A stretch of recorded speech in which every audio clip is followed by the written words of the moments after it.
ചേച്ചി വക്കാലത്ത് പറയണ്ട പ്ലീസ്, ഒന്നും മിണ്ടാതിരിക്കാം.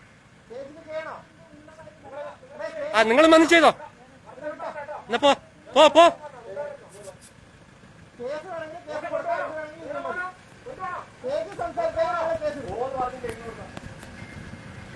നിങ്ങൾ പുറത്ത് പറഞ്ഞത് ഗവൺമെന്റ് പറഞ്ഞു, പ്രധാനമന്ത്രി പറഞ്ഞു, മുഖ്യമന്ത്രി പറഞ്ഞു, ജില്ലാ ഭരണം പറഞ്ഞു, നാട്ടുകാർ പറഞ്ഞു, പത്രം പറഞ്ഞു, നിങ്ങൾ ആള് കൂടരുത് കൂടരുത് കൂടരുത്. ഇത്ര പറഞ്ഞിട്ട് എന്തിനാണ് നിങ്ങളെ ഒന്നും കൂടെ കൂടരുത്? നിങ്ങളെ പോലീസിന് വേറെ പണിയില്ലേ? ഇയാള് ചെയ്യുന്നേയില്ല. നന്നായി വരട്ടെ, മുട്ടുമടക്കട്ടെ, നന്നായി വണ്ടി.